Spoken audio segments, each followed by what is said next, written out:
يا ترى اعمل ايه بعد التخرج؟ سؤال كتير مننا بيساله بعد ما يتخرج من الكليه ويخلص حياته الجامعيه، وبيكون فاكر ان اجابه السؤال ده هتكون حاضره في ذهنه على طول بعد ما يتخرج من الكليه. لكن ببساطه اجابه السؤال ده هتكون من بدايه دخولك للكليه. فتعالوا نرجع مع بعض ورا شويه كده ونجاوب على السؤال ده.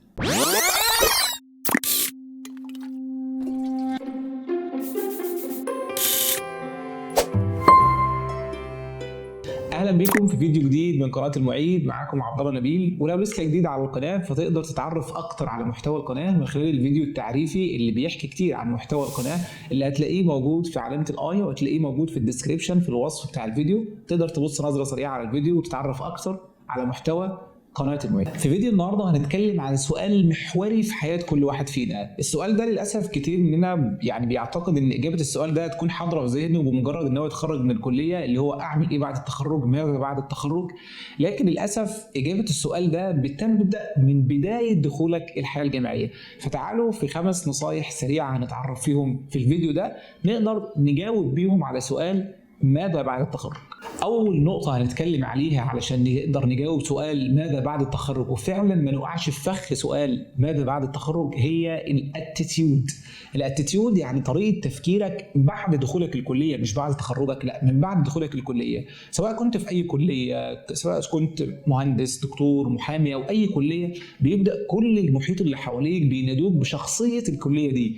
يعني مثال على الكلية اللي فيها مهندس مثلا، فيبدأ كل اللي حواليك المهندس راح، المهندس جه، المهندس فلان، فيبدأ كل الناس بتشوفك بشخصية الكلية دي. عشان كده لازم تكون كل حاجة في حياتك بحساب، لازم تكون كل خطوة في حياتك بحساب، كل كلمة بتقولها بحساب، كل تفكير أو كل خطوة بتاخدها في حياتك أو كل قرار لازم يكون بحساب. فلازم تكون على قدر المسؤولية عشان كل اللي حواليك أصبحوا خلاص بيشوفوك بشخصية الكلية دي. فلازم الاتيتيود بتاعك أو طريقة فكرك تبقى مطابقة لشخصية الكلية دي. والنقطة دي بالمناسبة أكد عليها وبيأكد عليها عميد الكلية في كل سنة في كلمته في حفلة التخرج. عميد الكلية الدكتور عصام أحمد أكد عليها السنة دي في كلمته في حفلة التخرج للدفعة 62 من كلية هندسة البترول، أكد عليها، وده بيبرز أهمية الاتيتيود. وعلى ذكر حفله التخرج فحضورها بالنسبه لي بيكون مهم جدا، علشان طبعا اولا بتشوف فرحه الاهالي بحصاد ثمره عمرهم في تخرج ابنائهم، وكمان بتشوف فرحه الطلبه بعد مجهود سنوات في التعليم. وكمان حاجه مهمه جدا ان انت بتسمع كلمه لشخصيه قياديه مميزه فعلا بيدي لك عصاره خبرته في دقائق معدوده، في كلمه معدوده تقدر فعلا فيها او بالكلمه دي تقدر فعلا تجاوب على سؤال اعمل ايه بعد التخرج. انا حاولت مجتهدا ان يكون الكلمات ديت مش مجرد نصائح شخصيه مني، انما فعلا الكلمات جايه من ناس متخصصه وناس مديرين، ناس فعلا مروا بطريق طويل برضه بعد التخرج عشان يوصلوا لمناصب عليا جدا. عشان كده يقدروا بعد كده يديلك النصايح عشان تقدر فعلا تجاوب على سؤال اعمل ايه بعد التخرج. وبحضوري حفل التخرج واحده من اعرق الكليات الموجوده في مصر، كليه هندسه البترول والتعدين جامعه السويس، واللي اتاسست بالمناسبه عام 1961. كليه هندسه البترول والتعدين اللي لا تكتفي بشهرتها داخليا انما شهرتها خارجيا، خارج مصر وعربيا وعالميا. بتتمثل طبعا في تواجد كثير من خريجي الكليه في شركات وجامعات عربيه وعالميه. وبس مش طبعا بيكتفوا بوجودهم في الاماكن ديت، انما هم فعلا متميزين في الاماكن دي، ودي بشهاده رؤساء ومديرين الشركات والجامعات اللي حضر منهم نخبه متميزه في حفل التخرج الدفعه رقم 62 من كليه هندسه البترول والتعدين جامعه السويس. فتعالوا نكمل بقيه النصايح اللي اختصرنا كتير منها من الكلمه بتاع المتميزين والقاده والمديرين في المجال او في تخصص هندسه البترول. يلا بينا. تاني نقطة عشان نجاوب على سؤال ماذا بعد التخرج، والنقطة التانية ديت فيها 4 نصايح مختصرة من كلمة ألقاها رئيس مجلس إدارة شركة BGS المهندس مصطفى فؤاد في كلمته في حفلة التخرج زي ما قلنا في الدفعة رقم 62. والنصايح الصراحة تصلح لأي حد عايز يجاوب على سؤال ماذا بعد التخرج. اول نقطه فيهم كانت اعمل جاب اناليسيز. جاب اناليسيز ان انت في فجوه عندك بعد ما تتخرج، بيكون عندك امكانيات او قدرات معينه وبيكون مطلوب في سوق العمل قدرات او امكانيات معينه، فلازم تعمل جاب اناليسيز، تحليل الفجوه ده. شوف انت قدراتك ايه او المؤهلات بتاعتك ايه الحاجات اللي بتتقنها، المهارات اللي عندك، وسوق العمل بيحتاج ايه. وتقدر تعمل تحليل الفجوه ده عشان تقدر توصل لتتغلب على الفجوه ديت وتوصل للامكانيات والقدرات اللي بيتطلبها سوق العمل. طبعا باي طريقه تقدر تعمل جاب اناليسيس زي مثلا سوات اناليسيس اللي هو الاس دبليو او تي، ان انت بتقيس السترينث نقاط القوه عندك والويكنس نقاط الضعف والاوبورتيونيتيز الفرص اللي عندك والثريتس. تقدر تعمل اي جاب اناليسيس تقدر تسرش عليها وتعمل جاب اناليسيس عشان تعرف ايه القدرات والامكانيات اللي عندك وايه القدرات او الامكانيات اللي بيتطلبها سوق العمل فتقدر تسد الفجوه دي. تاني نصيحة هنا في المحور الثاني ان انت تعمل خطة لحياتك. اعمل خطة لحياتك كاملة، ممكن خطة كبيرة ممكن تشمل 10 سنين او 20 سنة وتجزأها بعد كده لخطة خمسية، خطة سنوية، خطة شهرية، خطة اسبوعية، وتقدر تنجز الخطة ديت واحدة واحدة وتقدر تعرف انت انجزت ايه وما انجزتش ايه. زي ما قال ستيفن كوفي في كتاب العادات السبع للناس الاكثر فعالية: كل هدف ليس له مقدار للكشف عما انجز منه وما بقي ليس بهدف. فلازم تعمل خطة في حياتك، خطة كبيرة، وتبدأ تجزأها لغاية ما توصل لخطة يومية كمان تقدر تعرف انت عملت قد ايه من الخطة ديت وباقي لك قد ايه. وعشان تعرف اكتر ازاي تعمل خطة لحياتك تقدر تراجع كتاب لعبة الحياة، كتاب اللي هتلاقي موجود في وصف الفيديو اللي بيتكلم عنه، او تقدر تشتري الكتاب ازاي عشان تقدر تعمل فعلا خطة واقعية وتحدد اهدافك في الحياة بالظبط. ثالث نصيحة قالها الباشمهندس مصطفى ان تعمل براند كويس لاسمك. براند كويس لاسمك هيتعمل بعد تخرجك على طول. براند كويس يعني شخصيتك، عشان شخصيتك ده اللي هيتعرف ليك بعد كده انك مجتهد وشاطر وبتعافر وبتتحمل المسؤولية، مش عكس كده. رابع نصيحة في النقطة الثانية واخر نصيحة قالها الباشمهندس مصطفى ان لازم يكون عندك دستور شخصي لحياتك. دستور شخصي يعني قوانين او معايير اساسيه لازم تكون بتحكمك في حياتك، هي دي اللي بتتحرك، انت بتتحرك حسب المعايير دي. هو مثلا ذكر على سبيل المثال هو دستور شخصي في حياته، قال اول حاجه لا يكلف الله نفسا الا وسعها. فطالما ربنا سبحانه وتعالى كلفك بحاجه او حطك في مكان معين فتاكد ان هو على قد طاقتك، وربنا سبحانه وتعالى مش هيكلفك بحاجه اقدر من طاقتك. فاول حاجه لا يكلف الله نفسا الا وسعها. تاني حاجه ما خلق الله ده الا وخلق له دواء. في اي مشكله تاكد ان لها الحل فاجتهد انك تبحث عن الحل. ثالث حاجه كان قالها في الدستور الشخصي الخاص بيه: ان الله يدافع عن الذين امنوا. فطول ما صلتك بربنا سبحانه وتعالى قويه فتاكد انه لن يخزيك ابدا، وربنا سبحانه وتعالى هيدافع عنك حتى في غيابك. وكده خلصنا تاني نقطة أو تاني محور في إزاي تجاوب على سؤال ماذا بعد التخرج، وكان فيها 4 نصائح مختصرة من كلمة ألقاها رئيس مجلس إدارة شركة BGS مهندس مصطفى فؤاد. ثالث محور عندنا عشان نقدر نجاوب على سؤال ماذا بعد التخرج، والمحور ده فيه 3 نصائح مختصرة من كلمة ألقاها رئيس مجلس إدارة شركة بتروبيل مهندس خالد فؤاد في كلمته في حفلة التخرج. اول نصيحه كان قالها: اسال ليه. يعني ما تعملش اي حاجه عشان غيرك كان بيعملها كده، انما اسال دايما ليه. ما تبقاش زي قصه الزوجه وقطع زيل السمكه زي ما بنشبهها دايما، اللي هو كانت الزوج لقى زوجته كل ما بيجيب لها سمكه بتقطع السمكه ديت وبترمي جزء كبير من ديلها. فلما سالها بتعملي كده ليه وبتهدري الجزء ده كله ليه، قالت له عشان والدتي كانت بتعمل كده. فسال والدتها قالت له نفس الحكايه عشان كانت والدتي اللي هي جدتها كانت بتعمل كده. فلما سأل جدتها وكانت لسه على قيد الحياة فسألها ليه بتعملي كده، فقالت عشان الحاجة اللي كنا بنقلي بيها السمكة كانت صغيرة فكنا بنقطع جزء كبير من ديل السمكة علشان نقدر نقلي السمكة دي. فما تعملش حاجة لمجرد ان قبلك كان بيعمل كده، لا، انما دايما اسأل ليه. اي حاجة تعملها مش مجرد اللي قبلك كان بيعمل كده، انما دايما اسأل ليه. ثاني نصيحة انك لا تعرض المشكلة وانما احرض الحلول. اي مشكله تشوفها ما تخشش على مديرك وتقول له انا في مشكله كذا كذا كذا والحق، لا، اعرض المشكله ومعاه اعرض حل 2 3 4 وكمان قول رايك ايه احسن حل في دول.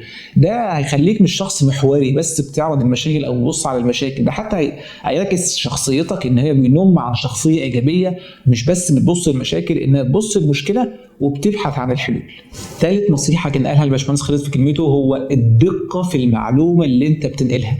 اي معلومه ما تنقلهاش الا لما تكون متاكد منها بنسبه 100%. ده هيخلي في ثقه كبيره جدا عند اي حد بيسمع لك ان المعلومه اللي عندك هي المعلومه اللي صحيحه 100%. ده يسهم بشكل كبير في تكوين اللي احنا قلنا عليه من شويه، انك بتكون براند لاسمك، ان الاسم ده مرتبط ان هو بيقول كل المعلومات اللي عنده بيكون معلومات صحيحه، وما بينقلش معلومه الا لما بيكون متاكد من صحتها 100%. وده كان كده ثالث محور، وكان فيه 3 نصايح مختصره من كلمه قالها الباشمهندس خالد موافي رئيس مجلس اداره شركه بتروبيل في كلمته في حفله التخرج.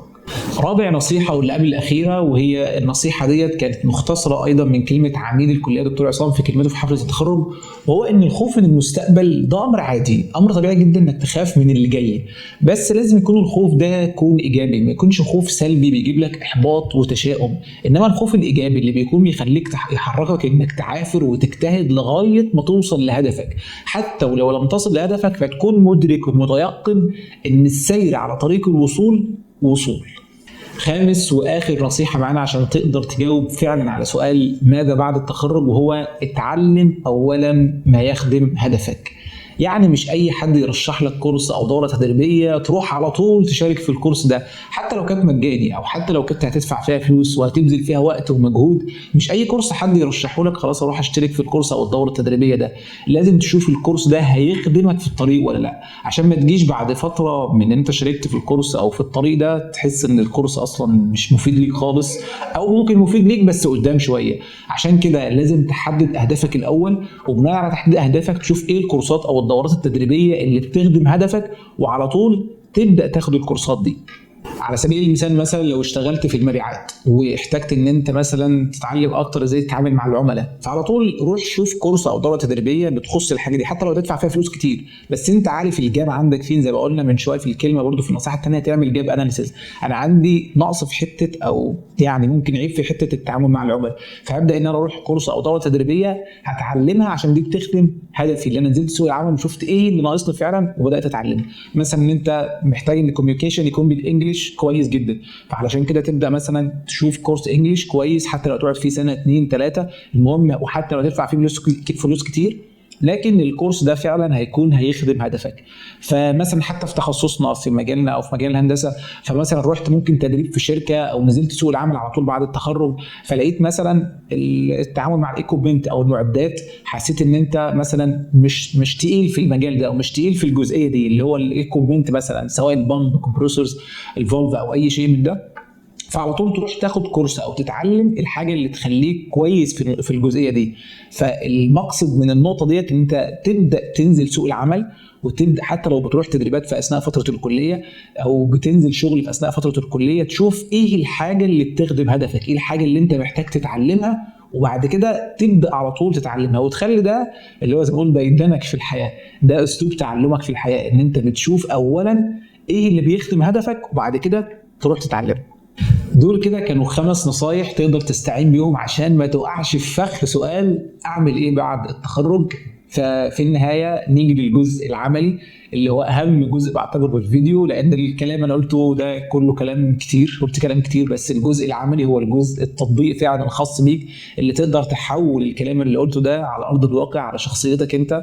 فالواجب العملي اللي هو مش هقول لك يعني اقعد مع نفسك بعد الفيديو على طول، اول ما تقفل الفيديو اقعد مع نفسك، انما اقول لك حدد وقت بعد ما تنهي الفيديو على طول وانت لسه كده سامع المعلومات ديت، ممكن معلومات لسه طازه في ذهنك، فعلى طول حدد وقت حالا بعد ما تنهي الفيديو.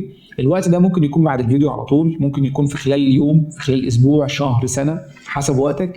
في خلال الوقت ده او في الوقت اللي هتحدده ده هتقعد فيه مع نفسك، برضه تقعد ساعه 2 3 حسب وقتك، كل واحد ده بيختلف من شخص للتاني.